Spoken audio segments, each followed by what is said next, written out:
Everybody gets. I think it's just easy to get cynical when you pay attention to bad shit, and that's the news has always given us bad shit. Yeah. You know, it's like we always have things to worry about. And now they're talking about there's a new strain of the virus we have to be really scared of. I'm like, ugh. It's like every day. It's like new problems from all over the world, and you're inundated by it. Yeah, and so it's very difficult for people to just kind of chill out. Yeah, it's amazing because the stuff I was looking at, they're saying, well, everybody's going to start wearing masks and we're going to isolate and, Yeah. you know. Yeah, there's some college just reinstated a mask mandate, which is like, oh my God, you people, you're loving this. Mm-hmm. It doesn't even make any sense.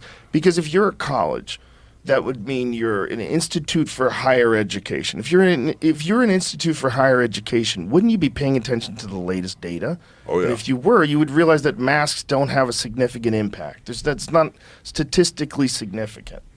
It doesn't work. And especially like regular ones. If you have like one of those K95 and whatever the fuck they are, and it's tightly fitted, that'll provide you with some protection. Also, you're not supposed to wear it more than an hour a day. They're saying it's not healthy to just breathe through this fucking cloth thing all day. It's stupid. Yeah. I mean, it's just insane that these people want to give back into this mania again. It's like they miss it. It's weird, right? It is. It is. It's a weird victim embracing mentality. It's almost like people who run a 100-mile race, and after they're done, they're like, "I'm never doing that again." And then 2 weeks later, they're like, "I'm gonna do another one." It's like they want to experience something exciting, whether it's being scared out of your fucking mind, whether it's showing the world that you're a really good person by putting a mask on. All of it is just nuts. So that throws in the face of what I said earlier. I was like, most people are good people. They are. Most people are. But there's a good percentage of people that are out of their fucking minds. A good percentage just bouncing off the walls out there. Well, they're being led around, you know, by people that have a different agenda.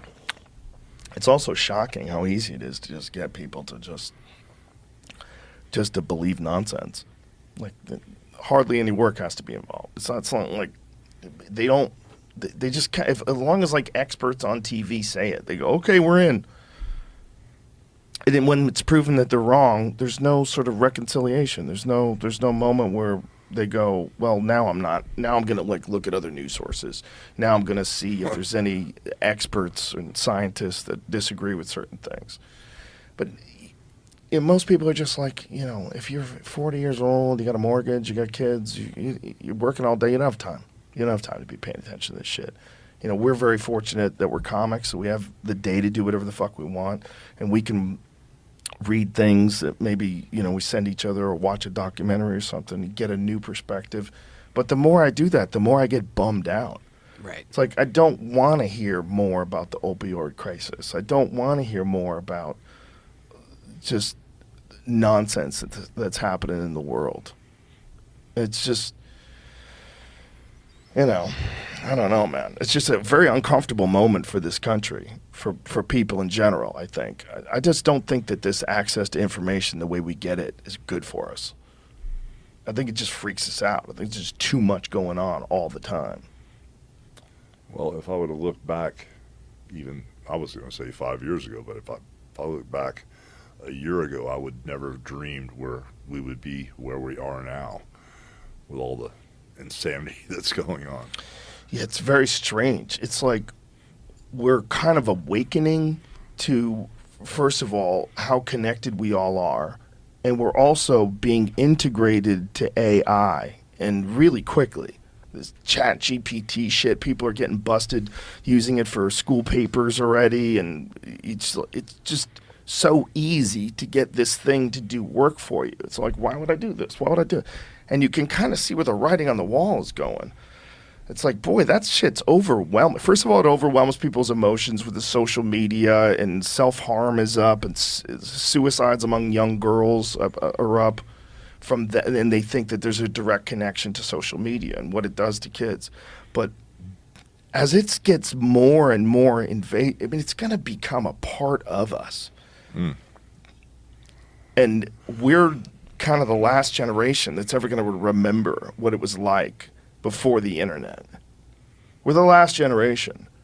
Because the kids today, that's just what they know. It's like we know electricity. You know, if you lived a long fucking time ago and electricity came about, it'd be the most magic shit of all time. It's just it's a gonna be a very tough road ahead, man. It is.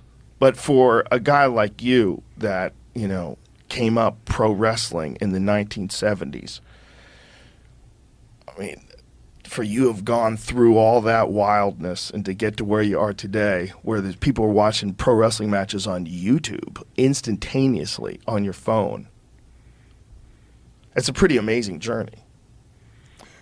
Yeah, I mean, we did some great business, you know, with licensing and merchandising. I kind of wish the internet would have been around when we were, you know. Oh, yeah, for 'cause sure.